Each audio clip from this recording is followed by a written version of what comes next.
Selamat pagi, saya Dr. Viani. Saya mau menjelaskan tentang cara pengambilan strain, khususnya global longitudinal strain pada dewasa. Nah, sebelum kita berbicara mengenai ngambil strain dan lain-lain, yang paling penting adalah sebenarnya kita sudah menguasai bagaimana cara pengambilan gambar yang optimal. Karena untuk kita melakukan strain ekokardiografi atau GLS, kita memerlukan gambar yang cukup optimal untuk bisa diolah oleh mesin. Kalau kualitasnya rendah, mesin pun tidak akan bisa mengolahnya. Jadi ada beberapa yang harus kita perhatikan sebagai dataset dasar untuk pengambilan strain. Yang pertama adalah frame per second, ini yang paling penting. Sebisa mungkin frame per second setinggi mungkin, tanpa mengorbankan kualitas gambarnya.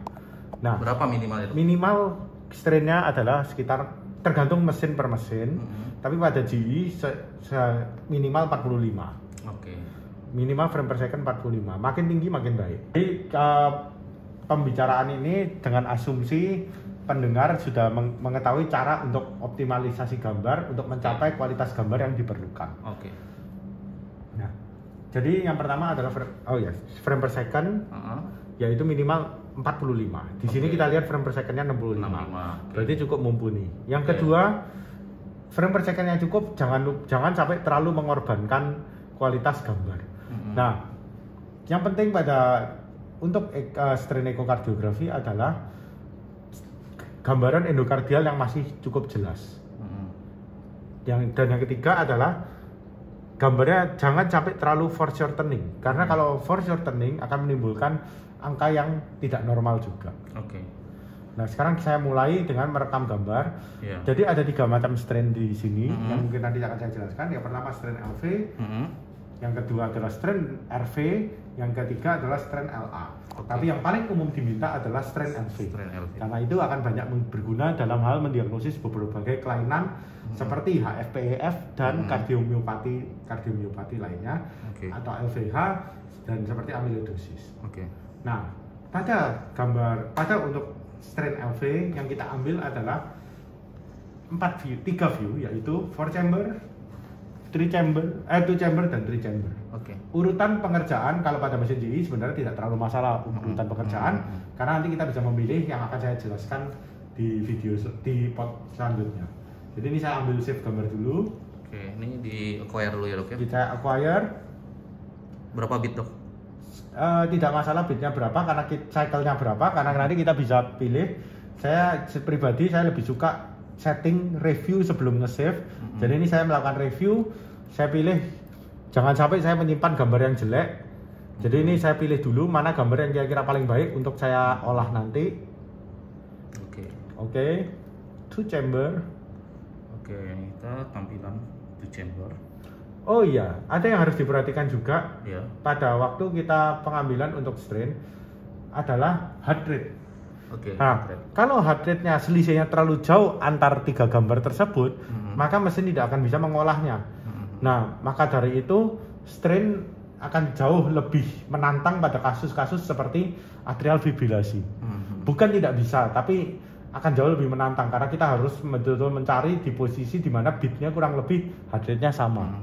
Kalau bahkan pada orang yang tidak AF pun, kalau terlalu banyak ekstrasistul dan lain-lain yang mengakibatkan tampilan heart rate-nya berubah-ubah, itu akan menyebabkan mesin tidak mau mengolah data karena dianggap heart rate-nya selisihnya terlalu jauh.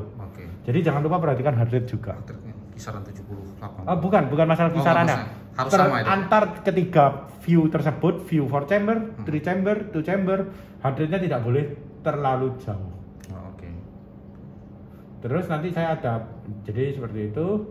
Ya, ini masih sedikit foreshortening, saya masih usahakan, tapi terkadang ada pasien yang sulit memang gambarnya. Terkadang kita bisa pakai teknik modifikasi lain. Nah, ini yang tidak terlalu foreshortening. Pada mesin-mesin yang mumpuni kita bisa tilting sedikit. Bisa. Caranya jadi supaya tidak, ini di sini ada tilting, jadi sehingga kita masih dapat gambarnya utuh meskipun miring gambarnya. Ini saya save to chambernya. Saya pilih, saya review dulu mana yang paling oke. Cari mana yang paling bagus. Paling bagus di antara pilihannya. Tapi nanti di antara, anggap aja ini ada gambar yang agak jelek. Nanti saya akan tunjukkan juga gimana memilih yang paling mumpuni gambarnya. Nah, terus yang terakhir adalah 3 chamber. Ini salah satu view paling, ini juga semua view pada dasarnya sama pentingnya. Tapi ini saya memberikan penekanan khusus pada view ini. Kenapa? Karena patokan dari strain adalah kita menilai dari Arctic valve closure, salah satu poinnya. Titik pemeriksaannya. Makanya kalau kita mau mengambil 3 chamber, pastikan aortic valve gerakannya terlihat dengan jelas. Jadi ini tantangan lainnya. Jadi tidak hanya gambarnya bagus. Aortic valve harus terlihat ya dok ya, buka tutupnya ya. Aortic valve-nya harus terlihat. Jadi tidak hanya gerakan miokardiumnya yang jelas, tapi kita harus aortic valve-nya terlihat jelas, terutama waktu fase menutup. Karena nanti akan saya tunjukkan di mana ada fase gimana kita harus memasukkan momen timing aortic valve closure. Yang 3 chamber sudah dapat juga. Nah, ini kita pilih yang paling agak bagus. Biasanya yang 3 chamber yang paling menantang. Tapi kita harus pastikan aortic valve-nya paling nggak kelihatan sedikit lah. Nah, sudah selesai. Nah, ini kita sudah ada 3 dataset.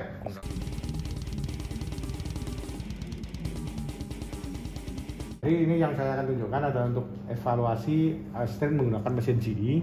Kalau pada mesin GE kita gunakan measurement, lalu kita pilih AVI. Mana gambar yang dipilih? Pada mesin yang generasi akhir sebenarnya kita dengan mengklik ini saja. AVI ya dok ya? Iya benar, AVI. Nah, kita pilih dulu gambarnya yang pertama, entah terserah antara 4 chamber, 2 chamber atau 3 chamber. Lalu kita tekan AVI. Nah, biasanya mesinnya akan otomatis mengidentifikasi mana 4, 3 dan 3 chamber. Tapi untuk jaga-jaga, terkadang kalau kita diamkan, mesin akan otomatis strain sendiri. Ya ini kebetulan pasiennya cukup jelas view-nya. Tapi ini saya buat kasih contoh, seandainya kita ragu dengan gambar yang dipilih oleh mesin. Jadi yang pertama adalah kita pilih yang atas, select view. Kita tidak approve dulu, nanti aja. Nah kita mulai dari yang mana, terserah. Normalnya biasanya mulai dari A-plug. Plug dulu. Ya, dari 3 chamber. Nah ini ada kesalahan, kalau kita menekan seperti ini, dia langsung mengidentifikasi tadi gambar sebagai A-plug. Nggak apa-apa, salah nggak apa-apa, yang penting kita tidak approve. Nah kita tidak approve. Nah sekarang saya memilih view A-plug. Nah mana A-plugnya? Nah, dari gambar ini kita hovering di sini, kira-kira yang mana yang A-plug. Nah ini yang kita pilih, A-plug, klik. Nah ini A-plug, setuju ini A-plug. Nah sudah. Selanjutnya, langkah selanjutnya adalah sebenarnya dari view kita kembali ke sini. Nah tadi saya sempat berbicara bagaimana kita memilih gambar kalau view, ada cycle-nya cukup panjang. Di sini ada pilihannya. Kita mau pilih ini cycle pertama, ini atau cycle kedua. Mana yang menurut kita lebih jelas, itu yang bisa kita ambil. Ini cycle pertama sedikit lebih jelas, kedua lebih jelas. Ya, dua lebih jelas pun. Nah, tapi ini memang 3 chambernya kurang ideal. Sayangnya yang pasien-pasien yang paling ideal, ya memang untungnya pasien-pasien yang cukup ideal untuk di strain adalah pasien-pasien yang dengan LVH sehingga gambarannya lebih jelas. Nah, pada pasien-pasien LVH itu juga yang indikasi untuk strain. Nah, kembali ke sini. Sekarang saya define ROI. ROI itu adalah range of interest. Nah, di mana kita menandai sisi dalamnya dengan ini endocardial bordernya.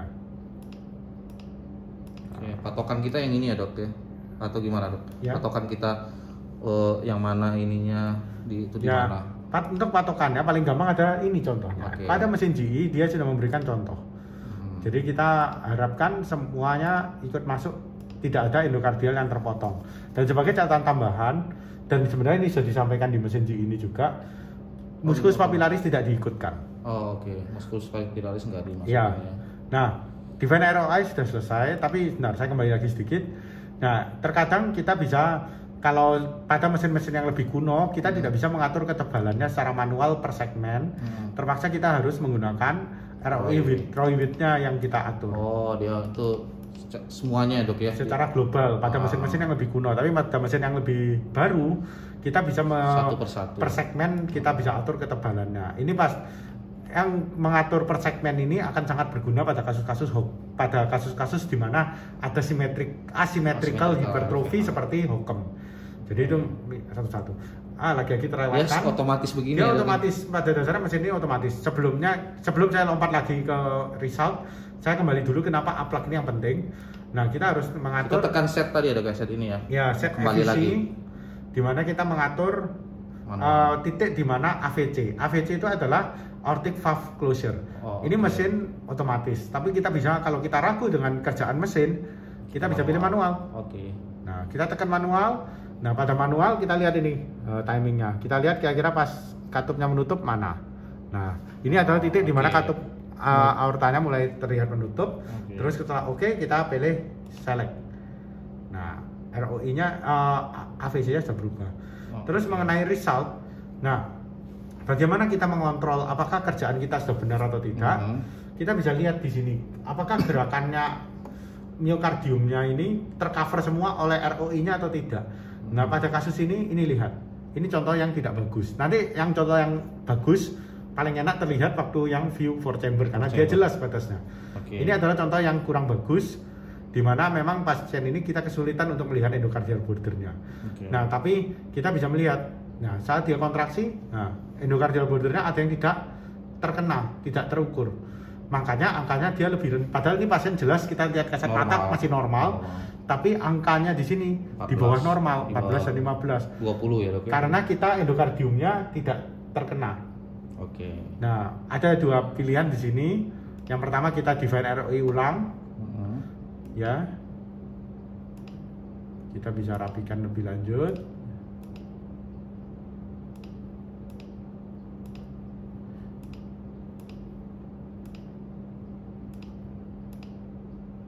Patokannya sama ya, kita pokoknya lihat ini ya. Yang biru berarti di endokardial ya, Dok ya, yang paling luar, yang paling dalam. Sisi dalam harus endokardialnya harus masuk.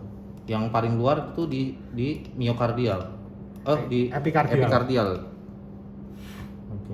Jangan terlalu banyak mengenai perikardium, karena kalau kita terlalu banyak mengenai perikardium, itu perikardium kan akan, atau apalagi kena struktur luar jantung, akan menyebabkan angka strainnya akan lebih rendah dari seharusnya. Ini dengan saya perbaiki sedikit aja, ini sudah naik langsung jadi 16, tadi 15. Nah, kalau kita sebenarnya ini idealnya kita perbaiki lebih jauh lagi ya, karena ini memang masih belum ini. Cuma kita akan kesulitan pada kasus ini di mana memang gambarnya kurang ideal. Jelas ini kita akan kesulitan. Tapi nanti pada segmen 2 chamber apalagi 4 chamber kita akan melihat yang lebih bagus sehingga ini bisa membuat contoh. Tapi paling tidak saya memberikan gambaran ke pendengar seperti inilah caranya. Nah, ini semakin saya perbaiki, semakin endokardiumnya kena, semakin tinggi. Nah, normalnya. Normalnya berapa, Dok? Normalnya 18. 18. Ya, sementara ini kita anggap aja ini sudah bagus. Kita approve and select next. Approve and select next. Nah, ngomong-ngomong kita bisa lihat di sini juga ada data lain. Ya, ini kalau ini hanya sekedar tampilan ya. Tapi kalau sudah kita approve and select next. Kembali lagi saya jelaskan, ada dua cara yang perlu ditekan kalau kita mau benerin ulang. Satu, define ROI. Define ROI. Yang kedua adalah tekan reproses. Ini tadi udah di reproses. Tadi sudah, ini yang sudah reproses. Dari tadi saya antara tekan ini atau reproses, itu sesuatu yang sama. Tapi kita anggap ini 3 chamber sudah selesai, saya pilih approve and select next. Nah, selanjutnya kita akan meminta analyze selanjutnya. Kita mau apa? 4 chamber. Kita klik dulu. Klik dulu. Nah, kita benar ini 4 chamber. Nah, sudah. Nah, saatnya kita lakukan penletakan ROI. Ini jauh lebih gampang karena endocardial bordernya lebih jelas. Nah, ini sampai anulus. Batasnya di anulus. Nah, ini batasnya cukup jelas, jadi ini kita tidak ada perdebatan dan jauh lebih enak untuk mengukur. Tapi sekali lagi tidak perlu khawatir sekali ukur salah atau bagaimana karena kita bisa ulang. Nah, dia otomatis kalau kita diamkan akan menghitung. Tapi terkadang kalau kita ragu dengan view ini, nah ini lihat kelewatan. Kita masuk lewat dari anulus. Kelewatan dari anulus yang diukur, makanya angkanya aneh. Angkanya 14. Nah, kita bisa juga jangan lupa sekali lagi select view. Kita tidak approve dulu. Kita sekali lagi saya tunjukkan cara kita pilih cycle yang paling bagus. Tapi ini kurang lebih kualitas cycle-nya hampir sama semua. Kembali define ROI. Saya rapikan. Naikin sedikit. Endokardialnya ini ketangkap semua, jelas. Ini agak sedikit berlebihan, saya kurangi sedikit.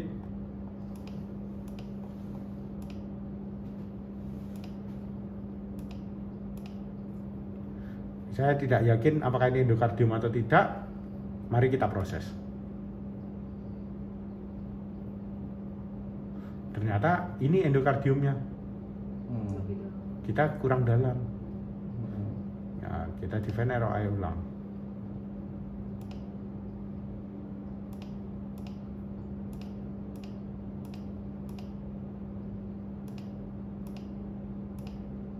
Oh iya. Itu trabekulanya ya, Dok ya. Trabekula tidak dihitung ya.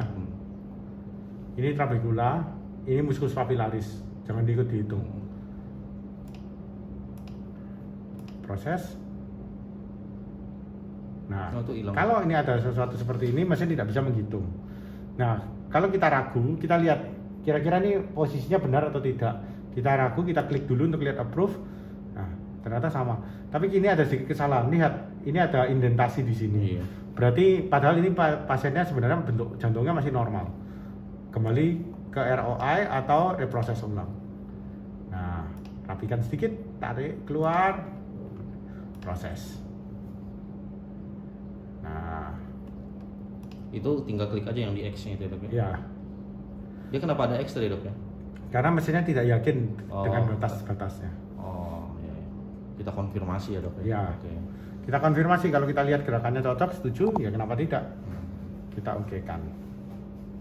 Ini di sini kurang pas posisinya, yang lateral saya rapikan lagi sedikit. Oh iya, terlalu ke dalam ya.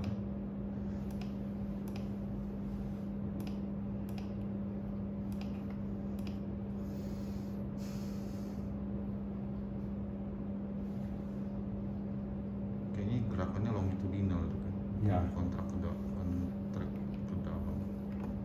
Tapi ini hasilnya sudah cukup baik. Yang di atasnya bagus-bagus. Dan ternyata hasilnya cukup bagus ini. Kita lanjut ke gambar terakhir yaitu yang two chamber. Kita pilih yang two chamber. Klik dulu. Klik dan langsung dipilih. Kita pilih gambar yang paling bagus. Cycle yang mana? Yang endokardiumnya paling jelas. Enggak terlalu air kayaknya. Lumayan. Yang kedua lagi-lagi yang bagus. Sama.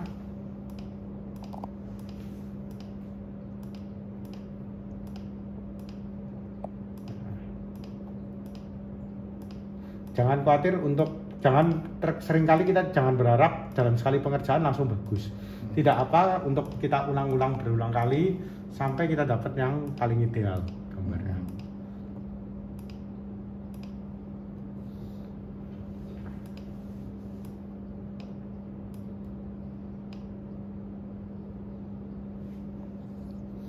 Coba kita proses di sini. Lumayan ini. Nah, bagus. Ini lebih bagus gambarnya. Ternyata tuh chambernya jauh lebih jelas. Nah, ini tips tambahan untuk GE. Terkadang pada gambar kayak gini kita nggak bisa print. Jadi untuk lebih supaya enak, sebelum kita approve karena ini sudah selesai, kita bisa meletakkan image store untuk screenshot. Oh, oke. Nah, terus yang paling enak umumnya pada orang-orang yang paling familiar adalah gambaran bullseye. Bullseye kita bisa pilih di sini. BE only. Itu setelah 3 tadi diambil ya, Dok? Benar. Oke. Oh, bagus ya. Nah, jadi kita bisa memasang gambar ini untuk kita pasang di report. Itu kalau kita image store ya, Dok ya? Iya. Oke. Image store sudah jadi. Globalnya berapa, Dok? Global GLS adalah -18,5 ya? Jadi ini normal.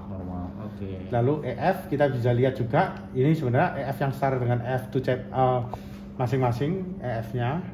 Ini EF2 chamber tapi kita tidak standarnya ngukur dari sini. Oke, kita BE trace. Tapi ya nice to know aja bahwa kita bisa mendapatkan beberapa informasi dari sini.